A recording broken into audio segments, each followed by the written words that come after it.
অঙ্ক শেখানোর জন্য শওকত মোল্লা একটি অনুষ্ঠান করেন, সেখানে বলে যে আইএসএফ এত মানুষ জোগাড় করে দেখা একবার।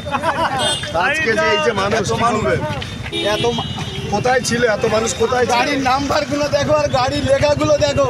আমাদের মানুষ ক্যানিং থেকে আসে না, আর আমাদের লোক জোগাড় করতে হয় না, মানুষ যাওয়ার জন্য আমাদের অপেক্ষা করে। ভাইজানের বাঁশির হুইস সিগনালের অপেক্ষা করে যে ভাইজান কখন ডাকবে। আর আমাদের প্রত্যেকটা গাড়ি গেছে, কিন্তু খাওয়া দাওয়ার কোনো ব্যবস্থা নেই।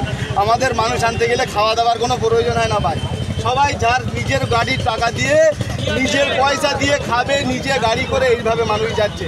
আর প্রত্যেকটা আপনাদের কাছে অনুরোধ করছি, প্রত্যেকটা মিডিয়াদের বন্ধু, যদি দম থাকে প্রত্যেকটা সিগনালে আপনার ক্যামেরা নিয়ে দাঁড়াবেন। ঘটকপুকুর, সামনাগর আর এইদিকে মিনাখা সিগনালে ক্যামেরা নিয়ে দাঁড়াবে।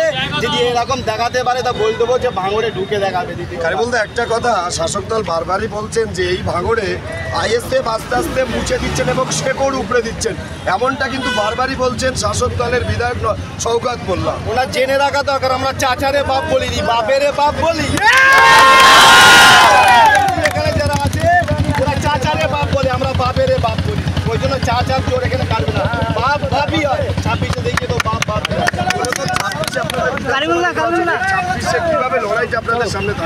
ওনার মনে রাখতে বলবে, নামটা হলো নওশাদ সিদ্দিকী, MLA নওশাদ সিদ্দিকী। তার স্ট্যাটাস আছে ভাইজান, অনলি ফর ভাইজান। আপনার অঞ্চল থেকে কতটা মানুষ নিয়ে যাচ্ছে? এই তো যা আছে সামনে আছে, বাস্তবে আমরা একটু গুনতি। হাতিশালাতে একেবারে রণক্ষেত্রটা চেহারা নিয়েছিল আপনার বিধায়ক নওশাদ সিদ্দিকী তথা আমাদের বিধায়ক নওশাদ সিদ্দিকীর গাড়ি ভাঙচুর থেকে শুরু করে একাধিক কর্মীর মাথা ফাটিয়ে দেওয়া বিভিন্ন কিছু ঘটেছিল এই হাতিশালায়। আর আজকে দাঁড়িয়ে রয়েছেন, কেমনটা মনে হচ্ছে? দেখেন, আমরা সবসময় সৌজন্যতার রাজনীতি পছন্দ করি। আমরা আমাদের দলের প্রতিষ্ঠা দিবস উদযাপন করার জন্য 2023 সালে আমরা রওনা দিচ্ছিলাম। কিছু ভাঙড়ের রাজনীতি কারবারিরা আছে যাদের জন্য ভাঙড়কে বারবার কুলসিত হতে হতো।